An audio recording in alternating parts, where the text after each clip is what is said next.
Ah oui. Alors, l'un des plus grands hommes doit être le plus grand marketeur des femmes. Voilà. Très bien. À vous la parole, Madame Mélodie Boya. Merci beaucoup. On applaudit pour Madame Yola. J'ai fait sa rencontre récemment et je puis vous dire qu'elle est formidable. Madame Yola. Merci. Bon après-midi et bonjour. Merci. Bienvenue. Bonjour à tous et à toutes. Alors, vous êtes là et vraiment c'est un honneur pour moi de vous avoir sur ce plateau. J'ai vu votre travail, je suis un peu témoin de ce que vous faites et félicitations déjà. Est-ce que vous pouvez nous dire, déjà présentez-vous, dites-nous, c'est vrai que je vous ai présenté un peu, mais dites-nous votre aventure au Congo, comment ça se passe et d'où vous venez. Merci, bonjour à tous et bonjour à toutes. Alors, je suis effectivement Laetitia François Yola. Je vis maintenant au Congo-Brazzaville depuis 16 ans. Et mon arrivée au Congo-Brazzaville, c'est vraiment ce que vous avez dit, c'était une aventure. Je suis partie, j'ai dit, vaille que vaille, allons voir ce qui se passe ailleurs. Ben, je ne suis pas repartie jusqu'à présent. Ah, ça veut dire que c'est très bien. C'est que l'aventure continue et c'est plutôt intéressant. Effectivement, je suis juriste de formation. Mais ce qui m'a amenée à l'international, c'est justement de rencontrer, au moment de ma 4e année, en fait, quand j'ai fini ma 4e année, j'ai postulé dans une école de commerce et le recruteur était en train de me poser, il me disait oui, je vais vous prendre, il n'y a pas de souci. Et puis à un moment donné, il m'a posé la question, mais qu'est-ce que vous cherchez? Et moi je lui disais, ben, moi je veux de l'expérience autour des relations humaines, des ressources humaines. Et il m'a regardé, il me dit, rentrez pas à la chambre, rentrez pas dans une école de commerce. Allez travailler, allez faire votre expérience et revenez faire une validation des acquis. Wow. Et c'est comme ça que je suis partie. Et jusqu'à ce jour, la seule chose qui m'arrête, c'est moi-même. Il n'y a que moi qui m'arrête. Donc, à partir de ce moment-là, chaque expérience, pour moi, est l'opportunité de pouvoir développer autour des relations humaines ou des ressources humaines. Waouh, ça c'est très bien. Relations humaines, ressources humaines. Alors j'aimerais rebondir sur ça parce que, bon, on est ici, c'est vrai, on rencontre des gens qu'on n'avait jamais vus au départ et on les rencontre pour la première fois. Mais quelquefois, on n'a pas la capacité aussi de savoir garder des relations. Il y en a qui se disent, oui, je veux rencontrer quelqu'un, je prends la carte de visite, etc. Voilà, je fais la connaissance de Madame Yola, elle est une femme formidable et tout ça. Bon. Mais après, quelquefois, on ne sait pas comment s'y prendre pour garder ces relations sur le long terme. Est-ce que vous avez des astuces? Est-ce que vous avez des clés? Comment est-ce que finalement, j'ai présenté tout à l'heure mon coach, Tahir Hussein, que j'ai rencontré dans un événement comme ça en 2015. Et jusqu'à aujourd'hui, nous sommes très proches. Ça veut dire qu'il y a des choses, une responsabilité de part et d'autre que moi j'ai eu à faire, que lui aussi certainement fait. Comment est-ce qu'on peut finalement avoir des relations comme ça sur le long terme? La première étape, je pense, qui est primordiale, c'est d'abord de se connaître soi-même. Parce qu'à partir du moment où on se connaît, quand on va rencontrer les gens, on va savoir ce qui va matcher ou ce qui ne va pas matcher. On a une intuition, on a quelque chose qui est là. Donc on va pouvoir identifier la personne qui va pouvoir justement épouser nos valeurs et notre vision. Et la deuxième étape, au-delà de pouvoir se connaître soi-même, de découvrir comment on réagit, comment on fonctionne, c'est de comprendre qu'en face de nous, on a une personne qui a aussi un mode de fonctionnement qui n'est pas le même que le nôtre.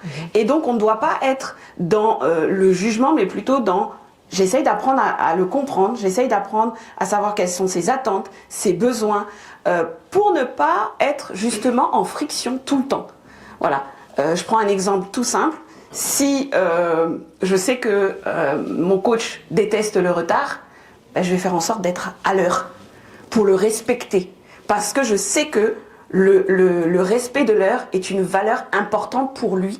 Et c'est une manière pour moi d'être reconnaissante de ce qu'il fait pour moi. Donc, il y a ce que nous, on est capable de faire et ce qu'on va pouvoir voir chez l'autre. Et à partir du moment où on sait, par exemple, je sais qu'il y a des gens qui sont des lève-tard, mais si je sais qu'en face de moi, j'ai quelqu'un qui est un lève-tôt et qu'il va falloir que j'essaye de le convaincre, ben, va falloir que je me mette à son pli pour pouvoir, à sa place, à son niveau, pour pouvoir vraiment le convaincre et pouvoir m'adapter à lui. Ça ne veut pas dire que je vais me travestir, mais c'est simplement que je vais pouvoir adopter un comportement qui permettra d'avoir le même langage que la personne qui est en face de moi. Et selon vous, est-ce que vous pensez que c'est possible d'avoir des relations gagnant-gagnant? parce que on est quand même dans une génération ou dans une phase où les gens réclament sans cesse, donne-moi, fais pour moi, et tout ça, je veux, etc. Donne-moi, moi. Est-ce que vous pensez que on peut finalement bâtir des relations, pas seulement centrées sur moi ou sur soi, mais vraiment que ce soit le gagnant-gagnant? Ben, tout va être justement dans l'identification de quelles sont vos attentes, vos besoins, et de la personne qui va être en face de soi. Et surtout, ce que vous allez mettre en avant. Est-ce que c'est vous ou est-ce que c'est l'autre? Est-ce que vous recherchez à pouvoir apporter à l'autre? Moi, je sais que personnellement, je ne peux pas m'engager dans un projet si c'est juste l'aspect financier. Pourquoi? Parce que j'ai des valeurs. Parce que je sais que quand je vais m'engager et je veux qu'il y ait un impact. Je veux avoir une influence positive avec les personnes qui vont être autour de moi. Donc quand je vais avoir quelqu'un qui va venir me voir me dire bon, et il va commencer à parler stratégie financière, je vais le regarder et je vais dire bon ok, lui son objectif c'est juste de gagner de l'argent. Donc si mon projet n'a pas la première vocation, bien sûr il y a l'aspect financier et ça je reviens là-dessus, mais si la première vocation c'est de plutôt impacter, ben, la partie financière viendra après. Et c'est là qu'on a souvent des soucis, c'est qu'en fait, des fois, on se rassemble ensemble, on partage pas la vision du projet, les attentes, les besoins, chacun vient de son côté sans jamais les communiquer. Résultat, au bout d'un certain temps, on se rend compte que chacun regarde tout sauf vis-à-vis au niveau de la vision. Wow. Tout à l'heure, M. Marien parlait d'un client. Moi, aujourd'hui, ce matin même, j'ai dû arrêter un projet, dire j'arrête, je me retire. Pourquoi? Ça fait 4 ans que je travaille gratuit sur ce projet. Ça fait 4 ans que je me donne corps et âme pour essayer de donner... Est-ce qu'on peut applaudir les entrepreneurs qui travaillent pour la passion, mais vraiment 4 ans sans demander un franc? Non, s'il vous plaît. Moi, j'en connais des gens, dès que tu lui dis tourne à gauche, dès qu'il revient, s'il vous plaît, coach, mon argent. Bon, donc vraiment 4 ans, mais c'est une fierté, mais c'est incroyable. Ça ne veut pas dire qu'aller travailler 4 ans sans, j'ai pas dit ça. L'argent, c'est important, mais aussi, d'abord, il faut. Je croyais au projet. Wow. Je crois toujours au projet. Par contre, je ne crois plus aux personnes qui sont avec moi. Puisque c'est des macros. Donc, à partir de ce moment-là, bon, j'irai pas jusque-là parce que c'est un peu exagéré. Mais c'est simplement qu'à un moment donné, même si moi je communiquais ma vision, mes attentes, mes besoins, comment est-ce que je le voyais, si en face de moi j'ai des gens qui sont juste là, mais ils ne parlent pas, ils ne me disent pas, ou c'est pas clair, ou on n'arrive pas à s'entendre, ben ça sert plus à rien de continuer à travailler ensemble. Et c'est ça le plus important, je pense, c'est réussir à faire de bonnes connexions pour avancer. Wow. Wow. Très bien, en tout cas, wow. Félicitations Madame Yola, c'est incroyable, j'apprends beaucoup de vous en tout cas, mais dites-nous un peu, moi il y a quelque chose, analyse comportementale, parce que franchement pour nous au Congo, moi je pense que ça fait 16 ans que vous êtes là, donc vous connaissez, hein, vous connaissez certains comportements qui minent un peu notre génération, notre pays, et vous êtes spécialiste en analyse comportementale. Dites-nous un peu, qu'est-ce que c'est et comment est-ce que je sais que mon comportement, il n'est pas bon? Alors, analyse comportementale, disque et force motrice, je vais me permettre de l'expliquer. Donc, c'est une analyse ou une méthode qui permet d'identifier 4 tendances comportementales. Le dominant, l'influent, le stable, le consciencieux. Chacun d'eux a ses attentes et ses besoins. Le dominant va vouloir justement maîtriser et contrôler tout ce qui l'entoure. Donc, ça va être quelqu'un qui va être pressé. L'influent, ça va être quelqu'un qui aime les relations. Et donc, lui, la connexion, ça ne le dérange pas. Le stable, lui, c'est quelqu'un qui aime le processus. Donc, il aime les choses qui vont se construire dans le temps. Et le consciencieux, il va chercher les détails. Les détails, les résultats, les défis, la qualité. Et donc, à partir du moment où on identifie tout ça, on peut facilement comprendre qui est en face de nous et comment on va travailler. Donc, moi, je suis arrivée sur ce domaine finalement, parce que moi-même j'avais besoin déjà de me comprendre, parce que des fois j'avais l'impression, mais je parle chinois ou quoi? Je sais que je suis française, je sais que je parle pas forcément toutes vos langues, mais j'avais vraiment l'impression, d'un point de vue professionnel, des fois de ne pas avoir la même compréhension. Et en fait, c'est venu par un de mes mentors, qui est congolais, qui est plutôt en France, et qui m'a fait découvrir la méthode à travers des petites choses, c'est-à-dire comment tu réagis vis-à-vis du stress, comment tu réagis vis-à-vis de l'horloge, comment tu réagis vis-à-vis de cela. Et au fur et à mesure, en fait, ça m'a intéressée. J'ai fait quasiment tous les ateliers qu'il a fait, et j'ai décidé de me spécialiser là-dedans parce que c'est ce qui, pour moi, me permet de mieux comprendre les personnes avec qui je vais travailler. Je dois venir faire cette formation chez vous. Analyse comportementale. Parce que franchement, nous avons des réalités incroyables. Et moi, je dis toujours qu'on ne peut pas parler de développement en Afrique si on ne parle pas de comportement. Exactement. Parce que finalement, le développement de nos carrières, de nos entreprises, de nos business, de nos foyers, de notre vie en général, à la base, vraiment au sous-bassement, c'est le comportement. Si on ne se comprend pas dans les relations, si on n'arrive pas à émerger, si on ne veut pas apprendre, quand même on nous présente des opportunités d'apprentissage, on croit qu'on connaît déjà tout. Donc si on ne veut pas aussi se faire petit devant un groupe, si on est un leader trop dominant, trop imposant, où on croit que bon voilà, moi je suis le chef, etc. Donc tous ces comportements-là va finalement nous empêcher de collaborer, d'évoluer. Et vraiment, moi, ça c'est quelque chose qui me plaît. Je ne savais pas qu'il y avait un truc comme ça, mais ici, je vous avoue, honnêtement, moi, c'est quand j'ai lu la biographie de madame, pour la première fois, j'ai dit, mais tiens, mais je pense que Coach Mélodie devrait se spécialiser. Qui pense que c'est vrai? Je devrais me spécialiser en analyse comportementale. Parce que les comportements, et c'est un peu ma lutte aujourd'hui, pour ceux qui suivent un peu mes vidéos et tout, je parle beaucoup, mais je tranche beaucoup sur les comportements que nous avons, qui nous empêchent vraiment d'aller de l'avant. Et Madame Yola, franchement, chapeau, bravo. Merci. Bravo pour cette audace. Pour aller prendre là où, je pense, on pense même pas à ça, en général on n'y pense pas, mais quelquefois ce sont nos comportements qui nous empêchent justement de réaliser nos objectifs, de réaliser nos rêves. Et vous êtes intelligent, vous êtes compétent, mais attention, il y a un comportement que vous avez là, exact, qui vous dérange. J'ai justement une anecdote. J'ai quelqu'un que j'ai rencontré, il me dit oui, alors il m'étale tout son parcours professionnel. Je suis ingénieur ceci, je suis ingénieur cela, je suis ceci, je suis cela. Je dis waouh. Et je lui dis, et tu fais quoi dans... Enfin, du coup, je connais ton métier, mais qu'est-ce que tu fais comme... Enfin, tu travailles où? Non, je suis au chômage. Ah. Ok. Ingénieur au chômage. Voilà. Et je commence à creuser un petit peu. Et puis, lors d'un atelier de sensibilisation sur le disque, où je parle justement du dominant, il me dit, oui, mais je dois réagir comment quand le chef m'énerve? Moi, quand il m'énerve, je lui envoie une clé à molette. Alors là, tu peux être compétent tout ce que tu veux, mais rien que ta réaction va te faire disqualifier de tout le monde. Tout à fait. Et c'est souvent puisque nous, on a aussi à MS d'Amétis le privilège j'accompagne les assistantes, je leur dis souvent, vous pouvez savoir utiliser tout ce que vous voulez au niveau de l'informatique, etc. Si vous ne savez pas parler, si vous ne savez pas vous comporter, si vous ne savez pas accueillir, si vous ne savez pas parler à votre manager, wow, ben on ne vous gardera pas parce qu'à un moment donné, il y aura quelque chose qui fera que vous ne me comprenez pas et vous ne me représentez pas bien.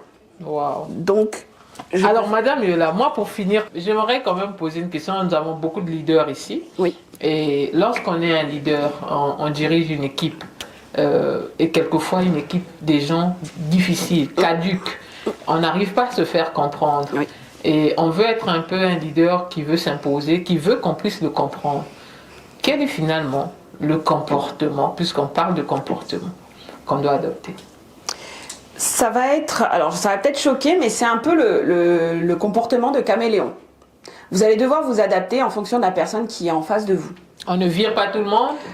Si vous virez tout le monde, vous allez, enfin, ça va être la valse dans l'entreprise. Okay. À un moment donné, on peut pas tout le temps le faire. Je dis pas, sauf s'il y a un problème vraiment qui nuit à l'image de l'entreprise, mais en dehors de ça, il est tout à fait possible en fait de prendre du temps avec la personne. Parce que des fois, en fait, son comportement est lié à ses frustrations personnelles qui n'ont rien à voir avec le professionnel.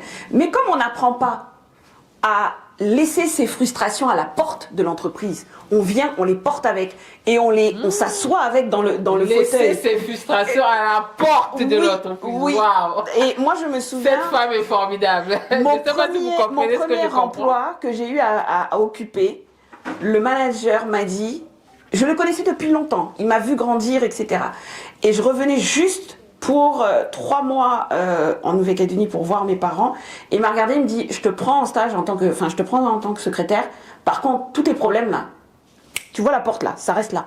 Wow. Dans le sens inverse aussi, tout ce qui se passe ici, ça ne passe pas, ça ne franchit pas la porte. L'extérieur. Or Wow. aujourd'hui, on n'a pas de porte, on a des sas, des rideaux, donc ça passe, ça repasse, Wow, et au wow. final, on n'arrive pas à contenir. Waouh. Et donc c'est l'une des difficultés. On a des fois des assistantes ou du personnel qui va aller parler de ce qui se passe dans le cabinet À la maison. à l'extérieur. Juste, alors, on peut comprendre. Ils ont besoin d'évacuer la frustration qui peut naître. Et tant mieux.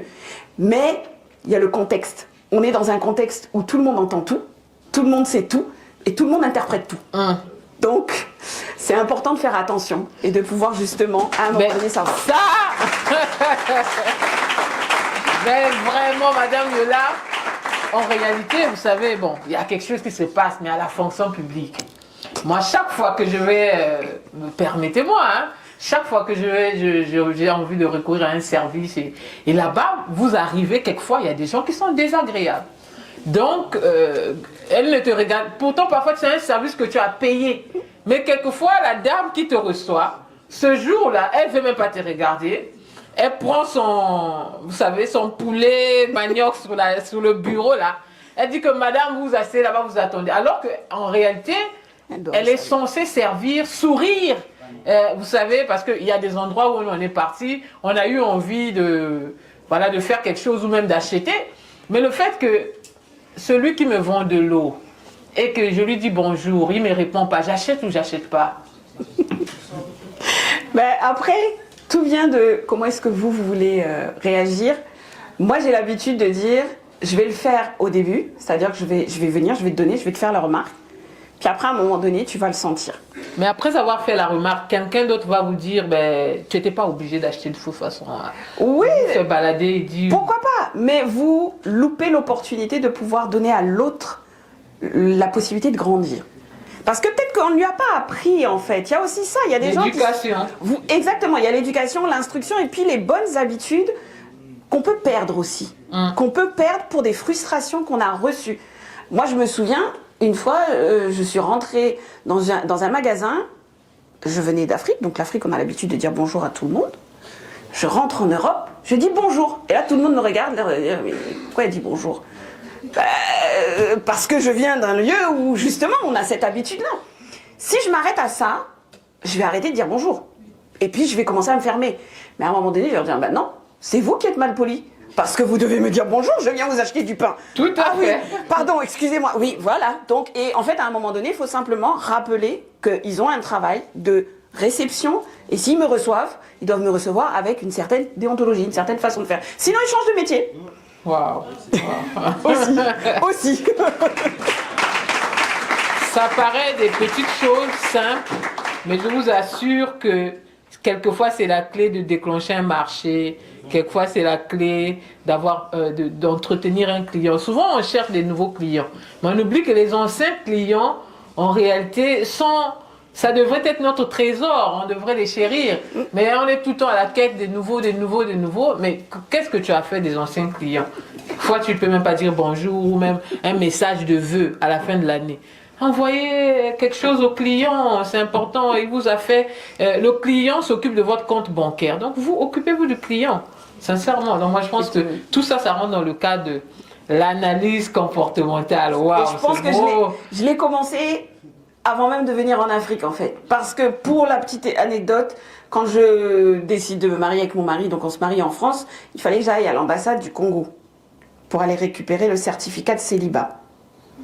Quand je y vais, vos compatriotes me disent, j'arrive, je dépose, on me dit, ah, il manque tel papier. Je pars, je vais chercher les papiers. Quand je reviens, on me dit, ah, attendez. Bête et disciplinée que je suis, j'attends. Madame, attendez, j'attends. À un moment donné, je vois tout le monde sortir. Je dis, mais vous allez où? Non, mais en fait, ils sont en train de fermer. Pourquoi? Non, c'est comme ça. Mais non, non, vous m'avez pas reçu, j'ai pris mon jour de congé, vous allez me recevoir.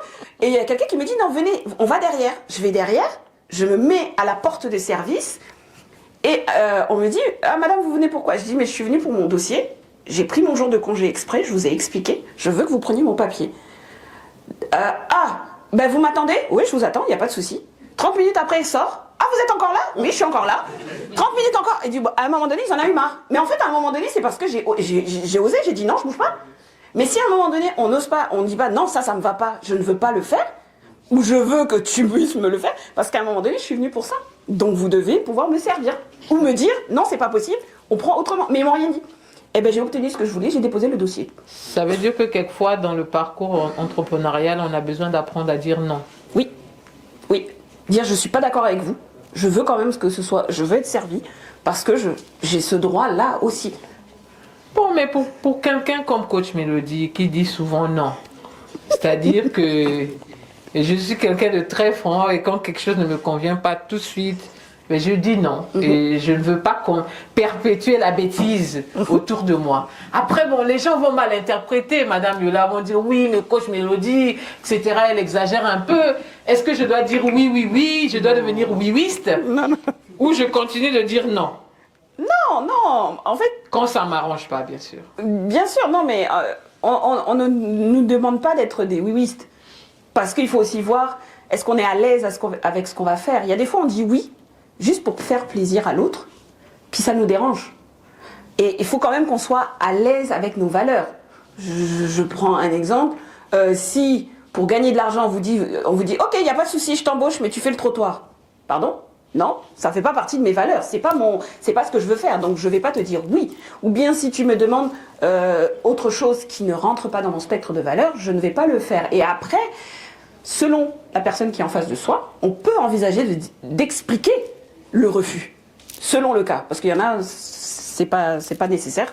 Ils vous chercheront plus de problèmes qu'autre chose. Mais il peut être nécessaire d'expliquer, parce que la personne n'a pas la même perception que vous. Il y a des personnes qui vont nous voir ici, vont dire, ceux-là, c'est des millionnaires, des milliardaires, donc ils peuvent nous donner de l'argent. Donc quand on sort là, on peut distribuer, on peut faroter, on peut commencer à faroter aux gens. Mais on n'en a pas, Madame Yola. Je ne dis pas le contraire, mais en revanche, ils ont cette perception qu'ils sont allés là, donc ils ont de l'argent, donc ils n'ont pas de problème. Alors qu'on a chacun on a nos problèmes. Un défi, ouais, tout à fait. Alors, Madame Yola, pour terminer, j'ai envie de vous garder toute la journée, mais bon, on va quand même terminer. Pour terminer, vous savez, vous avez fait un brillant parcours, vous avez une très belle expérience, vous êtes une très belle âme. Et dites-nous un peu vos challenges, les défis ici, dans le contexte du Congo. Qu'est-ce qui vous a bloqué? Quelquefois, vous a fait pleurer, quelquefois, c'était dur. Quelquefois, vous avez eu envie de repartir en France. Qu'est-ce qui s'est passé? Alors, l'une des choses qui m'a particulièrement bouleversée, c'est justement des personnes qui vont se dire entrepreneurs, mais qui ne sont pas prêts à mettre l'argent sur la table pour X ou Y raison, ou qui sont simplement pas capables de dire, écoute, je comprends pas où on va, je sais pas ce qu'on est en train de faire, enfin, d'être clair. Le manque de clarté peut aussi freiner un certain nombre de choses. Et moi, je suis quelqu'un qui, au contraire, enfin, j'étale la clarté même. Je dis non, je veux faire comme ça, comme ça. Et en fait, plus j'étale la clarté, plus j'ai l'impression que la personne en face de moi ne me comprend pas. Pourtant, j'essaye de me positionner. Et ça, des fois, ça peut être extrêmement frustrant. Mais ça n'empêche pas, à un moment donné, il faut aller au-delà parce qu'on n'a pas les mêmes attentes, on n'a pas les mêmes besoins. Je pense que voilà, c'est vraiment le fait de se dire, j'ose, mais est-ce qu'en face, on va accepter? Est-ce qu'en face, on va prendre? Est-ce qu'en face, ceci? Mais on continue. On continue parce que, voilà, il y a un moment donné, quand Dieu met quelque chose dans notre cœur, on ne peut pas s'arrêter. Ouais, ça c'est très bien. Et j'ai aimé l'image bon, pour moi, Donald Trump, je l'aime beaucoup avant même qu'il soit politique. J'ai lu les livres de Donald Trump depuis les années 2012, les magazines, etc. Donc, je ne savais même pas qu'il allait faire de la politique. Mais j'ai vu une image très forte où il a reçu une balle, et il était à terre. Mais quand il s'est relevé du sol, il a fait ça. Ça, pour moi, j'ai dit, mais comment quelqu'un qui est au bord de la mort, c'est-à-dire qui vient de voir la mort en face, mais qui tout de suite, quand il se relève, il rassure pour dire que je suis toujours fort. Et pour moi, c'est incroyable. J'aimerais voir Donald Trump et lui dire que vraiment, cette image m'a beaucoup réconforté. Et je pense que quand bien même on est au bord de la mort, quand bien même on est au bord de la faillite, on peut toujours reprendre espoir. Merci beaucoup, Madame Viola. C'était un grand plaisir.